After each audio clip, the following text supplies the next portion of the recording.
de manera que no te sentías relajada con un chico, ¿no? No sabías si no querías, pues eso, ni un toque, ni nada, así nos educaban. Ahora estoy tranquila, mientras tanto estoy la luz. Lo de la responsabilidad sí llegó un momento, fíjate tú, es un pensamiento que os lo he dicho algunas veces. ¿Cómo me consolaba? Decía, menos mal que me tengo que morir. O sea que eso, que luego lo he pensado y digo, ojo, pues no es tampoco de estar muy tranquila, ¿no? Nada más que tú caminas, me abandono esa puta noche. Aunque mi ex acababa el trabajo a las 5, pero como además estaba dedicado a actividad política, él estuvo un mes en la cárcel cuando nos detuvieron una vez, y por lo tanto él la actividad política la consideraba una dedicación a la familia también, con lo cual la izquierda también tenía sus cosas, ¿no? O sea, si tú consideras que hay que participar en los partidos políticos en la clandestinidad, pero que eso es una dedicación a la familia, entonces ¿quién lo hace? Sí, yo ya veía que yo no lo iba a hacer, porque si tengo unas hijas, desde luego pasan las hijas antes que el partido, ¿no? Entonces, pues bueno, él hacía la política y yo hacía lo de la casa, ¿no? Llegaré tarde para no ser puntual, en qué líos estabas metido. Y una vez mi padre, como hombre autoritario, estaba en la mesa de la cocina, que era de madera. Es que tal, porque lo digo yo. Y porque lo digo yo, pues no te caía bien, pero era lo que había, era lo normal. Era el machismo de todos nosotros, que todavía lo tenemos todos nosotros metido. Abandono esa puta noche, así pude oír mi voz.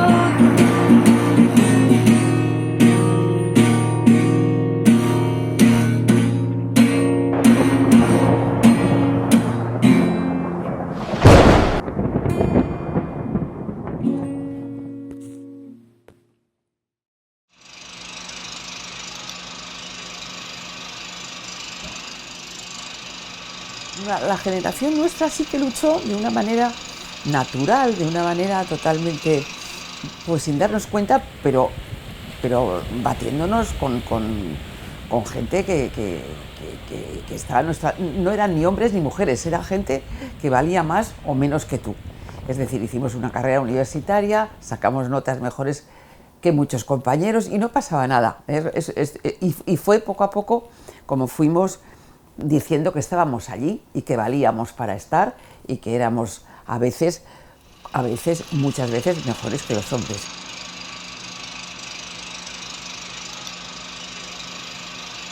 Empecé la carrera y claro, éramos algo así como 7 o 8 chicas y 80 chicos en química.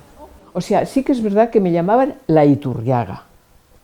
Es decir, que de alguna manera establecían una diferencia en el sentido de que era una buena compañera, pero a lo mejor no la hubieran querido para compañera de vida, ¿no? Vete a saber, porque no les podía fastidiar igual que tuviera mejor nota.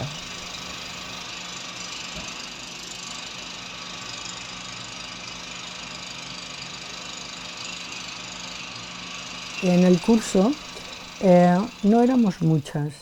Había chicas que vivían en Valladolid, había teresianas, había de fuera, pues haciendo filosofía y letras, te digo. No sé, muy pocas, muy pocas. Recuerdo que había una de León, éramos pocas, no seríamos... yo no creo que seríamos más de 15.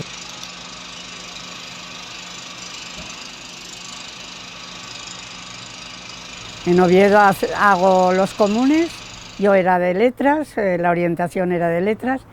De cuando termino yo la carrera me quedo en Madrid y bien, yo fui muy feliz.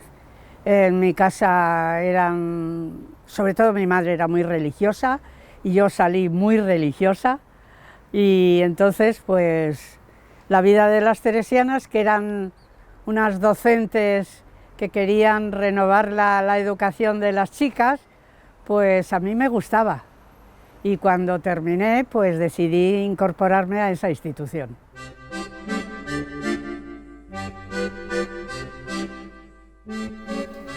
Mi madre era de un caserío del Goierri, o sea que, aunque había nacido en la Argentina, porque mis abuelos fueron emigrantes, mis abuelos maternos eran emigrantes, estuvieron en Argentina, pero no se quedaron mucho tiempo, volvieron a los 3 o 4 años, pero y ya vivían en Rentería, mis abuelos, o sea, yo tenía mucho contacto con ellos y les veía. Mi madre y yo hemos hablado en euskera siempre, o sea, mi madre me habló en euskera desde que nací y yo he conservado el euskera.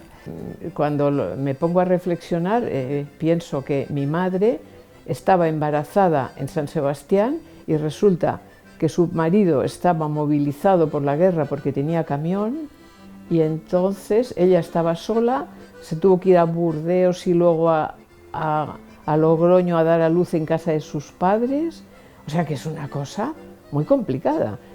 Bueno, pues yo procedo de una familia modesta de San Sebastián y éramos 5 hermanos, 7 de familia, un solo sueldo.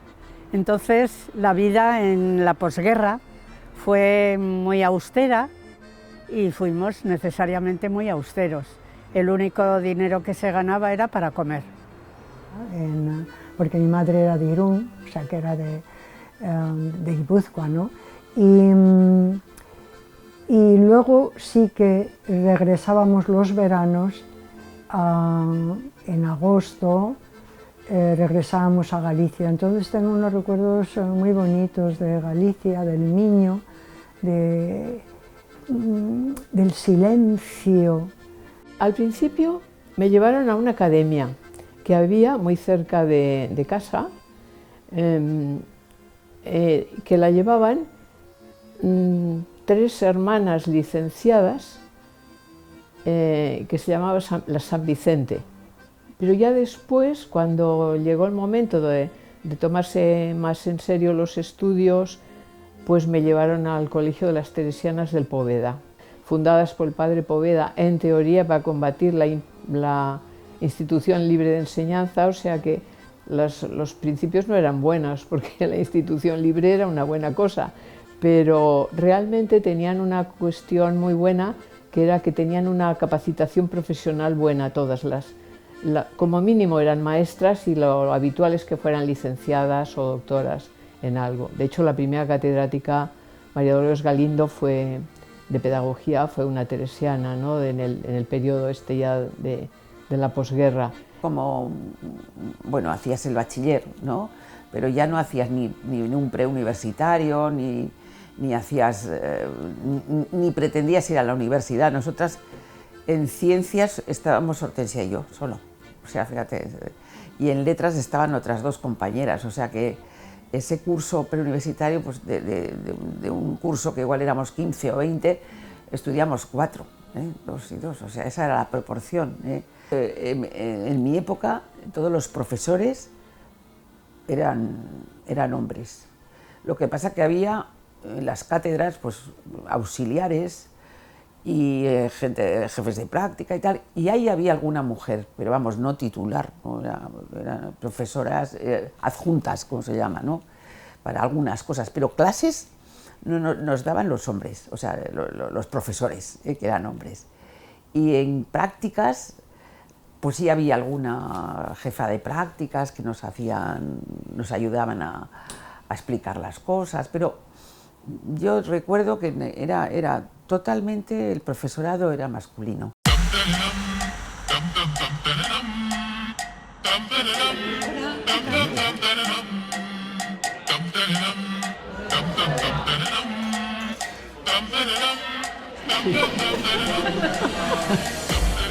Somos conscientes de que el feminismo oficial ahora a veces tiene aspectos importantes y positivos y tal, pero hay algunos sectores dentro de este campo que, bueno, que están desbarrando. Porque provocan diciendo, claro, una reacción en contra.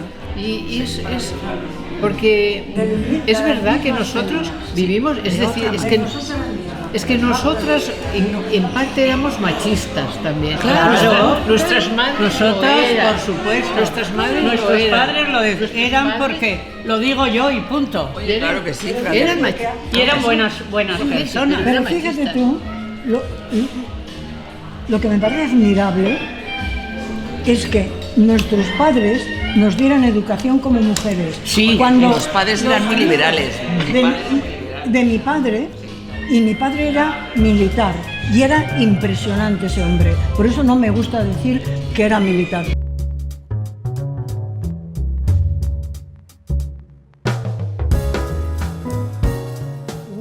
Mis padres fueron los que, vamos, yo no lo pensé, estaba decidido que yo iba a ir a la universidad.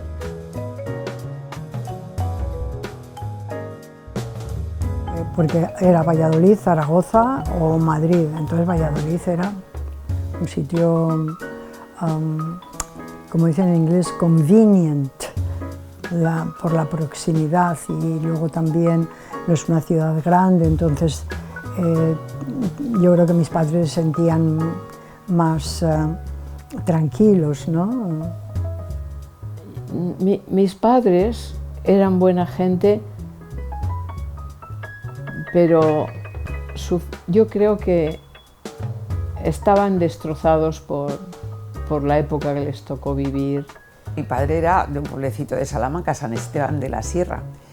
Y mi padre se dedicó, él era electricista, se puso por su cuenta, como se decía entonces, ¿no? Un autónomo. Voy al colegio, digamos, aprovecho lo suficiente, una niña normal, ni muy lista ni muy tonta, y yo quiero, cuando mis padres me orientan a que haga pues algo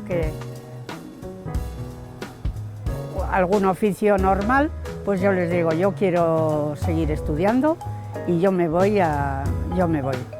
Bueno, total que en algún momento alguien les dice que la niña puede estudiar. Pero Agustín, pero si se va a casar, ¿para qué quieres tú que estudie una carrera? Si se va a casar, déjalo y tal. Mi padre, no, si vale, estudiará. Con hijas, los hijos sí, pero las hijas ya era un gasto que a lo mejor luego la mujer no aprovechaba porque se casaba, ¿no? Y me dijeron, bueno, no les hizo mucha gracia, esa es la verdad, no les hizo ninguna gracia, pero si no me hubieran dejado, yo me hubiera ido en contra de mis padres. Que mi padre tenía un tío farmacéutico, o sea que ya tenía experiencia él de un tío suyo que era farmacéutico, y él, no sé, le debió parecer que aquello estaba muy bien para una mujer, ¿no? Le debió de parecer. Y le parecía que era muy independiente, y una mujer que puede manejarse sola, que puede ser su jefa. Lo vio y lo enfocó por ese camino. Yo no hacía más que decirle, oye, yo lo que quiero hacer es medicina, que me gusta más. Deja. Pero no me pusieron la condición, me dejaron elegir carrera. Y resulta que yo fui a la estación de Francia con la carta para que me matricularan, y poniendo en blanco y dudando entre física, química o matemáticas. Y puse química, seguramente condicionada, porque algunas de las matemáticas eran muy raras. Claro, estudiaban pocas mujeres matemáticas, porque debí pensar que tendría más salidas, yo qué sé. Cuando camines por la calle, sé, no te importa, me pondré a tu lado. No ladraré si no me provocas, porque estoy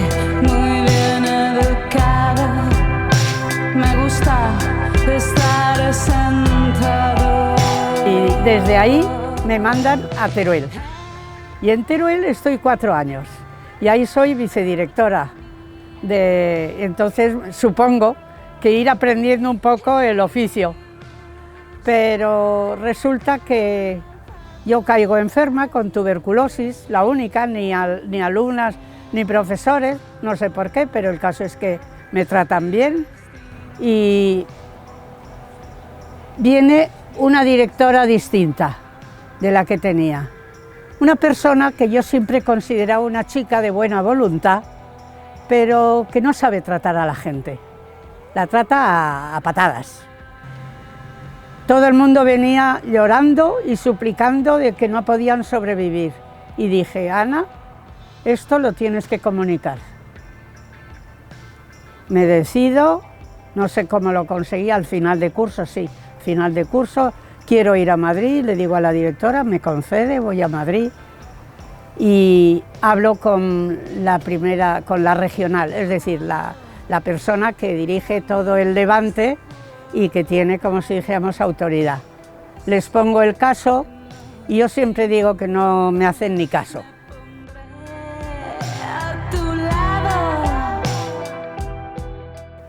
Pues yo aquí no tengo nada que hacer y entonces con dolor, porque yo renunciaba a muchísimo, pues digo, pues nada, dejo la institución. Y en Madrid encontré pues estas personas que venían descolocadas de dejar su vocación, sin trabajo, sin dinero, sin experiencia de otras actividades más que la propia del cura, y cada uno resolvió, algunos bien y otros muy mal. Claro, pero es que yo tuve la suerte de que el amigo excura gallego, que tenía el único trabajo y que tenía el diane, me llevaba a mí con los otros a comer. Y aquello pues pareció que iba adelante, pareció que sí, que podíamos ser pareja. Además, mis creencias religiosas se cayeron como un castillo de naipes.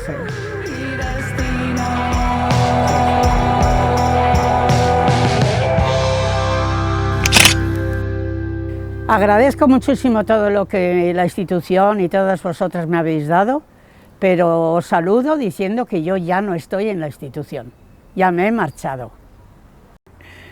Y nada, efectivamente, en los septiembre siguiente nos casábamos en San Sebastián.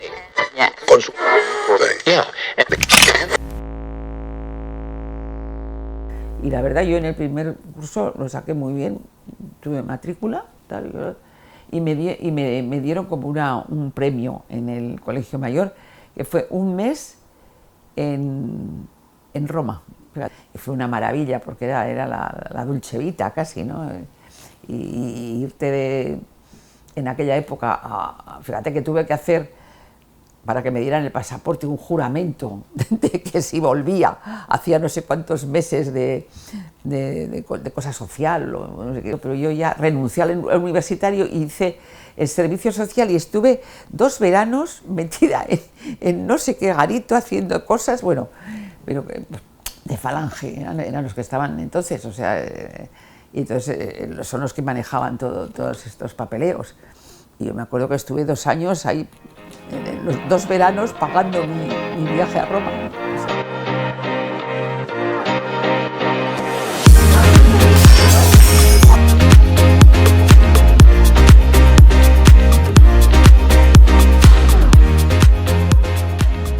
Y entonces resulta que me dan, y yo tenía que sacar el pasaporte, y no me dejaban sacar el pasaporte porque no tenía hecho el servicio social. Claro. Y entonces tuve que jurar que haría 6 meses de servicio social. Yo dije lo que sea, con tal de irme a Roma, ¿no? Y entonces me dieron el pasaporte. Ya. O sea, pero si ya estabas casado, ya tenías que depender de tu marido. Y si tu marido decía que no tenías pasaporte, no tenías pasaporte. No tenías pasaporte, claro. O sea, le tenías que pedir permiso a tu marido para el pasaporte. A mí me pasó. Han cambiado.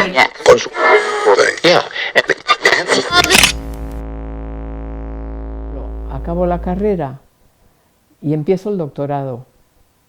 empiezo el doctorado y cuando llevo 3 años de doctorado, deciden mis padres separarse. Y claro, además mi padre se mete en unos negocios, le estafan en Cataluña, pierde lo que tanto le ha costado ganar trabajando muchísimo toda su vida, se queda con nada, un piso que se lo deja a mi madre, un piso en Barcelona, y él empieza de nuevo con 4 cosas como puede, ¿no? Y yo me quedo, pues eso, en esas condiciones, con 0 pesetas, ¿no? Con un título, con 3 años de doctorado y 0 pesetas, ¿no? Pero bueno, se crea la Junta de Energía Nuclear. Y la Junta de Energía Nuclear está dividida en secciones: química, física, materiales, varias así. Y cada una son unos cuerpos de edificio que trabajan sobre esos temas. Entonces, en el de química lo dirige un señor, en aquel momento, Ricardo Fernández Cellini, que había sido adjunto de mi director de tesis. Y le llama un día por teléfono y le dice: ¿tiene algún doctorando que tenga buenas notas en analítica? Y mi director de tesis me lo dice pensando que voy a decir que no. A mí me adjudican a espectrometría de masas. Existía allí el único espectrómetro de masas que había en España. En aquel momento, el director de la Junta de Energía Nuclear se llamaba Otero Navascués. Bueno, pues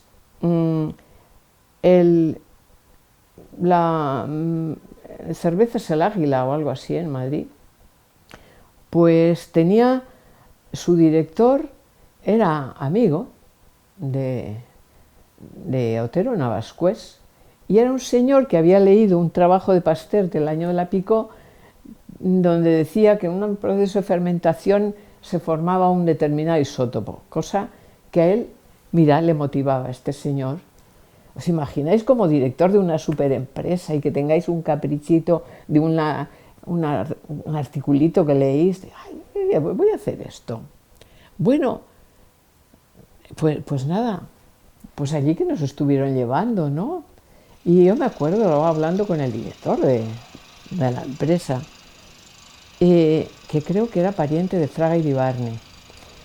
Pues me decía: usted, señorita, no querría trabajar aquí y tal. Y, bueno, pero eran unos mundos que nos parecen imposibles. Hoy día que andamos, bueno, un poco tratando de tener una transparencia y un conocimiento, ¿no? Al menos de las cosas, dices, pues eso, entre feudal, yo qué sé, un poco así de decir, fíjate, estoy aquí, hago esto, pero la verdad es que resultaba que no tenían un proyecto claro con nada de la Junta, ¿no? Que cuando yo estaba allí es cuando cayó la bomba en Palomares, ¿no? Cuando el B-29 o lo que fuera de los americanos, y a la Junta de Energía Nuclear no le avisaron para nada. Pues un colega mío, de allí de la Junta, de Química, de la parte de materiales, motu propio, se presentó por allí para ver qué es lo que había. Se fue. Pues es que luego lo tuvieron que llevar a descontaminar a Estados Unidos, ¿eh? Ese convenio que tenía Franco era que si cualquier material de América caía aquí, aquel se convertía en terreno americano. Y por eso aislaron y no dejaron entrar a españoles.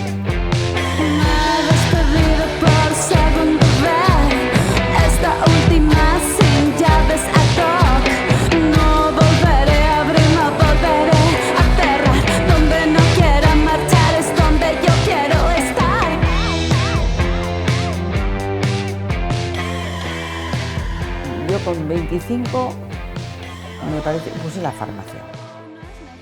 Yo vine con la idea, me habían dado una beca en el Consejo de Investigaciones Científicas, pues para microbiología, pero claro, era una beca en aquella época, fíjate, 500 pesetas, o sea que era poco. Para vivir en Madrid, pues bien, pero yo me tenía que trasladar otra vez a vivir a un piso, a donde fuera, y no te llegaba con 500 nada, o sea que ya eso tuve que dejarlo. Luego tuve la mala pata que mi padre tuvo, vamos, una hemiplegia y entonces pues tuve yo que ayudar a mis padres. Y entonces pensé que tenía que poner farmacia. Dije, pues voy a poner porque es la única manera de ayudar económicamente a mi familia. Después de las oposiciones buscamos el primer destino, Plencia, un sitio precioso, un pueblo bonitísimo, que en el verano llegaban todos los ricachos de Bilbao con sus yates anclados en la ría y sus chalés, que era un pueblo precioso. Pero durante el invierno solamente los alumnos eran de los pueblecitos de alrededor. Entonces damos clase allí y yo vivo una de las situaciones docentes más difíciles de mi vida, porque yo voy a enseñar historia de España. Se venía a la farmacia para todo, porque en aquella época no teníamos ni luz en el barrio. Y justamente al poco tiempo de eso, crean la Autónoma. Hice la tesina y ahí conocí al que luego fue mi marido, de los Estados, que era norteamericano, y terminé yéndome a California al poco tiempo de acabar la carrera. Yo llegué a ser vicerrectora con el rector Laporte, siendo no numeraria, todavía no había hecho la oposición a cátedra. Bueno, pues en la participación como vicerrectora me tocó gestionar la cuestión de las becas en la universidad y por primera vez con el CDS gobernando,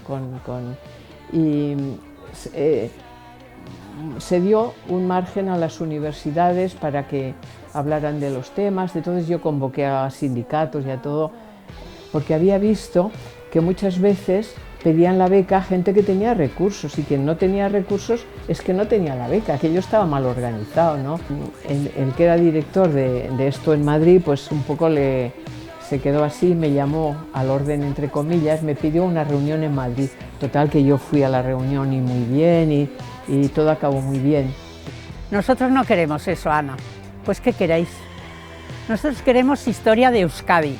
A las mujeres que me bajaban diciendo, es que mi marido viene de la mar, eso me acuerdo siempre, ¿no? Ay, por Dios, es que acabo, me compra ahora el traje de baño para el verano y no sé qué. Bueno, pues chica, pues, ¿cuántos hijos tienes? 6, ya está bien, ¿no? Y me acuerdo de aquella pobre señora diciendo, Maite, ya no me puedo poner el traje de baño. Y yo les di historia de Euskadi. Venían, se quedaban en estado, era terrible lo de las mujeres trabajando, a pesar de que los de la mar ganaban bien, pero tú sabes lo que son, igual 5 hijos, 6, iban a meter horas, a tal. Era una vida sacrificada, esa sí que era sacrificada.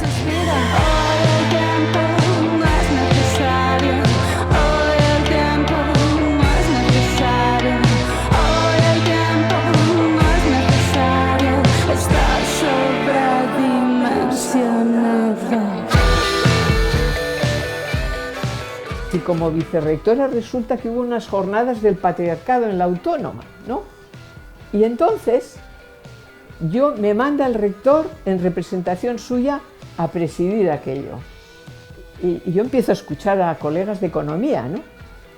Y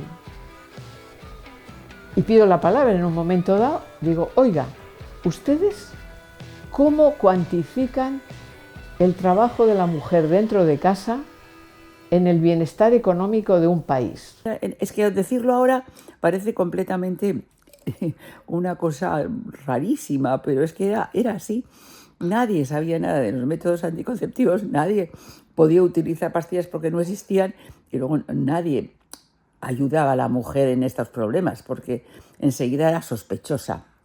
Se quedaron tan pasmadas, tan pasmaos, porque eran todos, que hasta lo pusieron en la introducción de las actas. Pero claro, el no contar el trabajo dentro del hogar para el bienestar de un Estado suponía como si yo pretendo explicar el mundo químico prescindiendo de unos cuantos elementos. Yo no podía abrir una cuenta a mi nombre sola. O con tu compañero, como tu marido, que te daba permiso, o sea que él figuraba en la cuenta y tú eras la segunda. Pero, o sea, esas cosas sí que... Eso nos parecía muy indigno, ¿eh?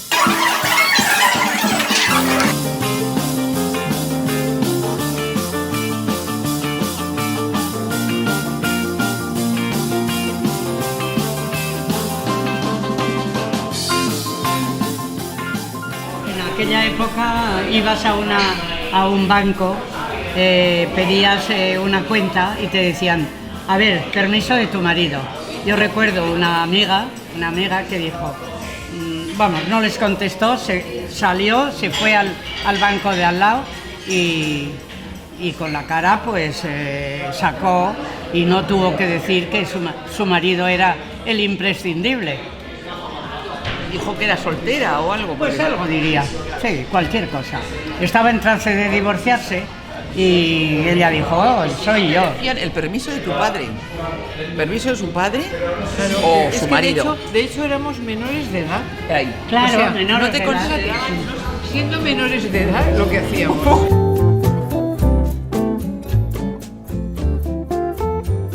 Fue una experiencia totalmente que nunca había hecho en mi vida. Claro, era mi primer año de enseñanza en un país extraño donde no sé el idioma. Algo que fue interesante fue el contraste de cambio. Aquí siempre todo era igual. Lo primero que sentí es que no tenías por qué preocuparte de eso, porque nadie se fija en ti, no hay el que dirán, eres libre, no encuentras que tienes límites. De respirar de la gente, ¿no? La veías más libre, fíjate. No sabías que era eso, la libertad, pero sí que les veías más tranquilos, más alegres, mejor. O sea que veías a la gente más lanzada, ¿no sabes? O sea, las chicas con más escotes, más no sé qué. O sea, no en plan mal, sino que les veías en plan de alegría de vivir. Igual, eso fue lo que... Qué rígido era.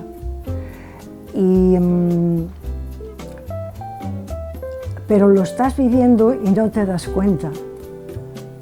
Es después, ¿no? Cuando lo vives ya como adulto y entonces empiezas a tener conceptos claros.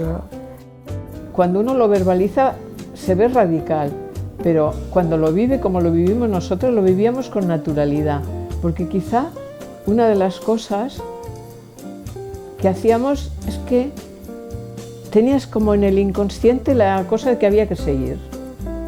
Había que seguir. Tenías que hacer algo y había que hacerlo. No te planteabas otra cosa. Y entonces ibas viviendo. Una vez que vas viviendo y que te vas dando cuenta de que sí, las ideas están un poco encajonadas y tú quieres abrirte.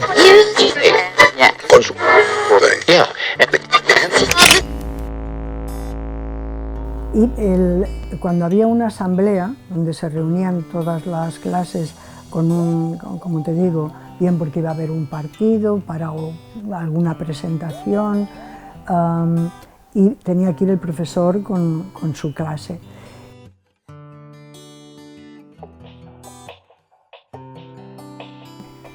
Me daba como vértigo, ¿no? Y a mí me daba tal pánico que yo me encerraba dentro del armario de mi clase.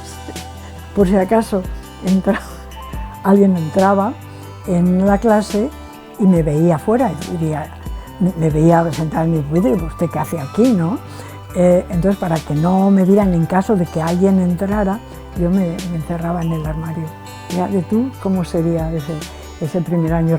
Pero avanzando el curso, ellos ven que yo no soy proetarra, porque a mí se me ve un poco el plumero. Y me dicen, defínete, con las huelgas, con todas las cosas. Fue un curso durísimo. Igual te decían así, lo estoy pasando fatal. Y hablabas con ellas así, ¿y por qué? Nada, porque es que claro, y no les gustaba decir, no, es que, ¿sabes qué pasa? No sé, Ignacio se ha puesto esto y me ha pegado un empujón y me ha dado unos... Y digo, chico, eso no le dejes, ¿eh? Eso no... Sí, pero a ver, ¿qué hago yo? O sea, a ver, ¿qué hago yo? ¿Y a quién acudías? Cuando Carmelo Garaita estornudaba todo el instituto. Cuando Carmelo decía no, todo el instituto decía no. Y yo dije, a este me lo tengo que absorber como la ameba. Tiene que ser mi amigo. Y nos hicimos amigos. ¿Por qué no vas a...? Mira, ya hay asistentes sociales, empezaba a haber asistentes sociales. ¿Por qué no llamas a la vamos a llamar, si quieres, a la Diputación? No. O sea, eran ellas mismas las que mantenían la distancia, ¿no? Es que siempre te acusaban, pues por algo será, ¿no sabes? Eso sí que es verdad, ¿eh? Por algo será. Que le han mirado a esa niña, pues menuda faldita llevaba, ¿no? O sea, había eso mucho más consentido por todo el mundo, ¿eh? O sea, que tú, hombre, le pasa esto, pues por algo será. Oye, pues no, se llevarán mal. Es que ella también, ¿no? Esa historia. Y cuando me marchaba, porque nos íbamos de Plencia a otro destino, me dice Carmelo, Ana, ¿podíamos escribirnos? Le digo, pues sí que es verdad que nos podíamos escribir. Y yo pensé, te va a escribir tu tía. A mí ETA no me localiza en el sitio donde yo vaya a vivir. Pues esa es la historia. No te puedes divorciar, si te divorcias además tú estás ya incumpliendo una cosa, si te escapas ya estás tú. Y sobre todo si tienes hijos, pues yo me imagino que esas mujeres estaban ancladas ahí, ¿eh? Y tienes razón, el que trabajaba era el marido, el que traía, aunque muchas empezaron a trabajar, ya sabes, había muchísima mujer que empezó a trabajar por horas, por tal, pues limpiando, metiéndose en donde fuera, en oficinas, para limpiar oficinas y tal, y sí que tenían espíritu, ¿eh? Claro que tenían espíritu de hacer, de tener ellas algo de dinero y tal. Pero ya te digo que era muy difícil, una época muy difícil por la cantidad de niños que había, ¿sabes? O sea que... Y perdí a Carmelo y me dio pena, ¿eh? Porque era un tío interesante, pero lo único que hacía continuamente, dibujar las 7 provincias vascas, las francesas y las españolas, incluida Navarra, por supuesto. Siempre que pienso en algo que tengo que apuntar, siempre tengo un cuaderno que me ayuda a recordar. Está lleno de cifras, nombres y titulares, información que en un momento tuvo algún valor. Direcciones de hoteles donde me hospedé, fechas de cumpleaños que olvidé felicitar, la receta de postre, el flambeado en alcohol, tu nombre escrito en la cara verde sobre el frontero. No es como un diario. A mujeres universitarias, la clasificación de los besos en secos secos, secos húmedos y húmedos húmedos. Dices, pero bueno, aquella gente, ¿cómo estaba tan perturbada? Para no ser capaz de asimilar de que le estaban pasando cosas a ellos mismos, ¿no? Qué gran ocasión que perdió la Iglesia, ¿no? A la Iglesia española, que el franquismo le cedió toda la educación religiosa y tal, que de dar valores y no de estar siempre pendientes de la casuística, que lo único que revelaba era las carencias de los propios clérigos, ¿no? Yo terminé separándome a los 14, 15 años y resistí bastante, claro. ¿Por qué? Porque por la posición misma de las mujeres, ¿no sabes? De dar la cara, ¿no? Y eso sí que, en eso, fíjate tú, lo que hemos avanzado. Y ahí sí te sentías impotente, ¿eh? Y mis hijas, no quiero problemas con mi ex, y no había ningún inconveniente por su parte tampoco en ese sentido. Vienen a San Sebastián y están con mis padres y estuvieron pues año y medio o 2 años, de tal forma que la separación, yo no estoy, porque era un hombre violento y demás, y estoy tranquila en ese sentido. Y que estuvieran perdiendo el tiempo con todas estas cosas cuando con 4 conocimientos luego nos podíamos estar de cómo somos como seres humanos y cómo evolucionamos y que hay que madurar, y eso nadie nos dijo cómo había que madurar, nos lo montamos cada uno como pudimos, y que nos podíamos dedicar a cosas mucho más interesantes, ¿no? Y estar dándole vueltas algunas veces a esas cosas. Tengo un nieto que es muy buena persona, muy suave, muy majo, pero es teléfono y juegos. Y yo siempre digo, ¿qué saldrá de esta generación? Porque es que todos son iguales. Y a mí me aterra. Y digo, claro, es verdad, las generaciones antiguas siempre hemos tenido miedo de las generaciones que vienen después. No tenemos que tener ese miedo porque saldrán por algún lado, pero ¿qué será esa generación?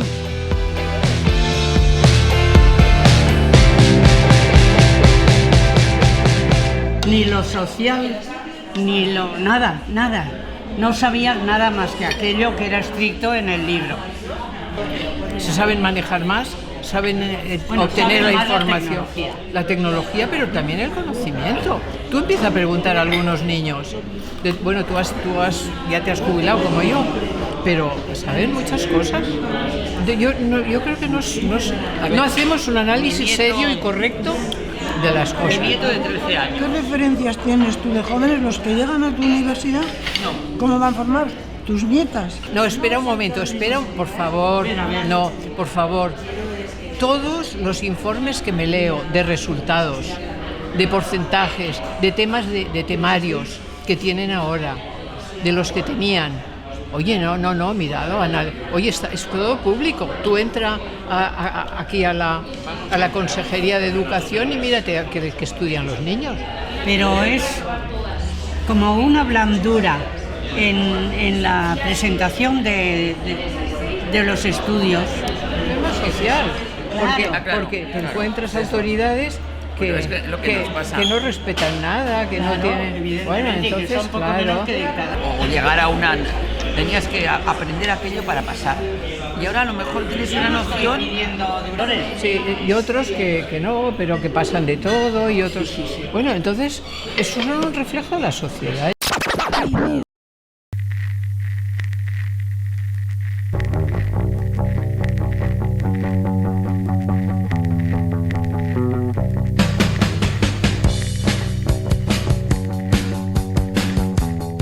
Vamos, cuando ya llegaron al poder otras personas que no eran los dictadores de siempre, pues empezaste a respirar y de una manera, y además hubo una época muy aperturista, que fue la de los 80 y tantos, no sé si sabéis, o sea que había, aparte de drogas, aparte de todo era permisivo, ¿eh?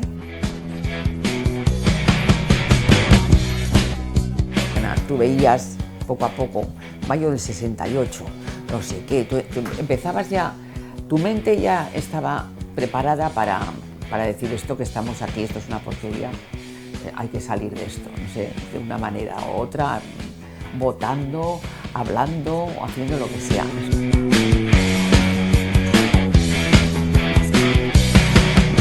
Pero llegó una época terrible que nos dejó a todos perplejos, porque claro, yo fui la primera sorprendida de que la droga fuera tan fuerte para todos, para mis hijos.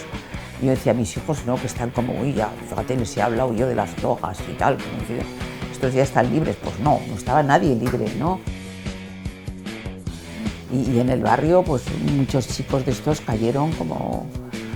Me daba mucha pena, yo además les conocías a la madre y me metí en una especie de ayuda que había, que era coger a los drogadictos cambiarles la droga por una más suave que era el tilitrate, unas gotas, y las teníamos que dar nosotros ahí delante para a ver si se iban desintoxicando de una manera natural, no sé, más natural.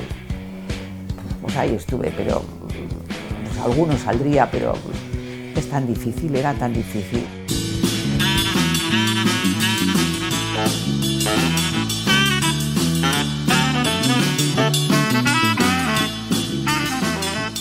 Fíjate, nosotras somos las madres del baby boom, además. Sí, señor.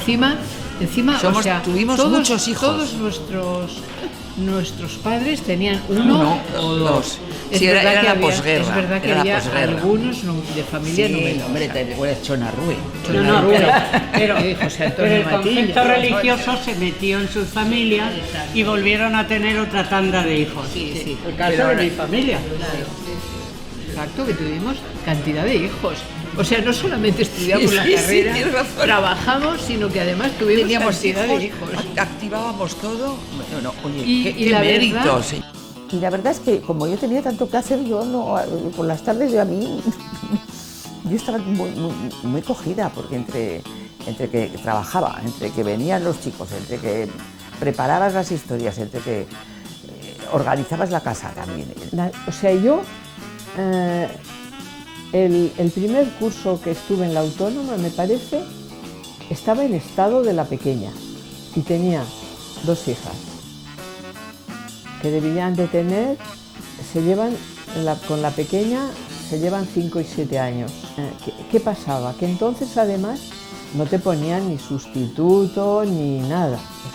El hombre lo era todo y las mujeres eran absolutas criadas, pues él supo absorber esa lección. Mi marido ha sido el cocinero y yo no he cocinado nunca. Pero igual yo tenía el compromiso y eso me hacía a mí seguir por encima de todo, pero era porque creía en él, también, en el compromiso que habíamos adquirido. Y también muchas veces pensaba, si digo, menudo desastre, ahora esto, luego tal, o sea, yo lo pensaba todo, en la parte económica, en la parte sentimental, en la parte de todo. Y te tengo que decir que mis propios compañeros, un poco más jóvenes, me decían, no sé cómo lo haces con 3 hijas, nosotros con 1 vamos de bólido. Algunas de las cosas que él me hubiera dado con placer y yo me he callado porque en el fondo era machista. Finalmente lo pude arreglar a base de yo hacer como jornada continua hasta las 5 menos cuarto de la tarde, desde las 9 menos cuarto así que llegaba a la Autónoma, y a las 5 menos cuarto las dejaba en clase de música y entonces luego venía a casa, preparaba un poco de cena y luego les volvía a ir a recoger.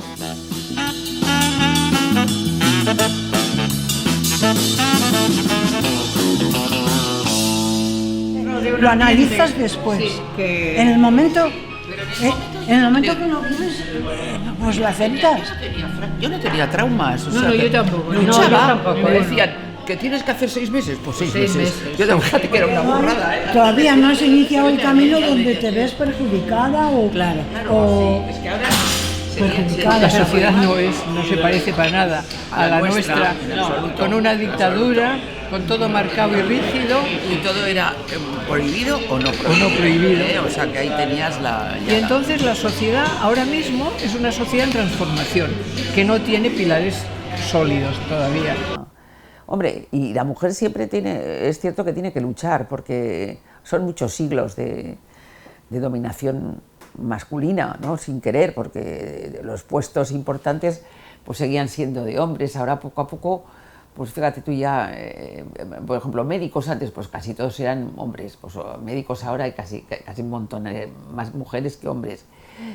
Abogados, no, sobre todo arquitectos y tal, empezó la mujer a estudiar cosas diferentes y a actuar en papeles que se asumían, se daban exclusivamente a los hombres, ¿no?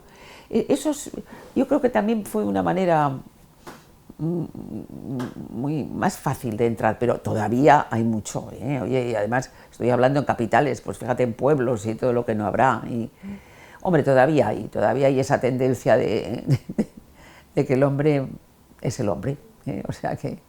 Pero por eso habrá que luchar de otra manera, pero sabiendo que estás aquí, ¿no?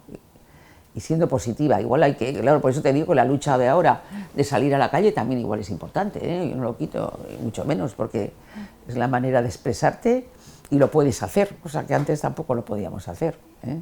Se creen que porque ellas han descubierto el Mediterráneo no existía. El Mediterráneo existe desde siglos. Y las cosas no se cambian por decreto, hay que ir poco a poco, poco a poco. Yo creo que ahora las cosas se hacen, esto no me gusta y ya está, hasta ahí, pues eso será la libertad. He acabado siendo científica, ¿no? Profesionalmente, pues yo sé lo difícil que es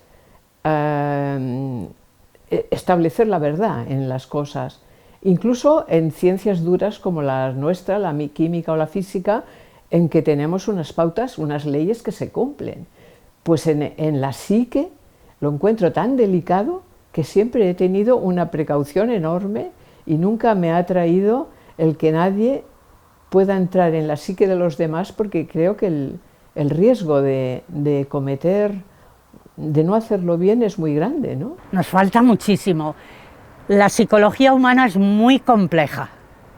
Y a los campos que tenemos que llegar las personas son demasiado complejos y entonces nos falta mucho aprender a todos, nos falta mucho. Y tiene que ser con el tiempo, con cariño, con paciencia, con amor, con mucho amor. Ir andando, sí, sin problema. Vamos juntas.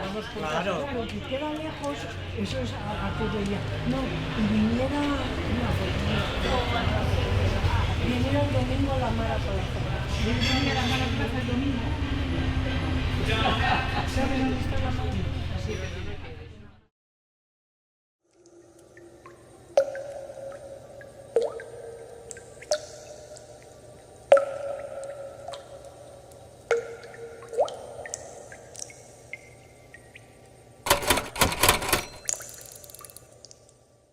Conseguir métodos anticonceptivos antes no existían, los de las píldoras no existían, entonces el único que conocíamos todos era el preservativo. Pues eso, el preservativo no se vendía en aquella época, no se vendía en la farmacia.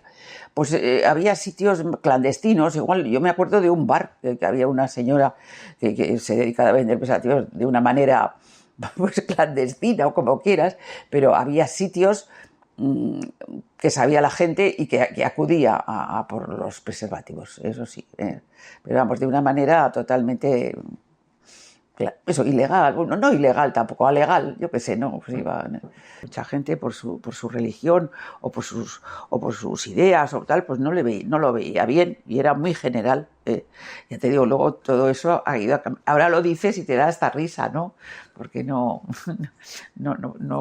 vamos, no entras en el pellejo y hay que estar allí, hay que estar allí en aquellos años, sí.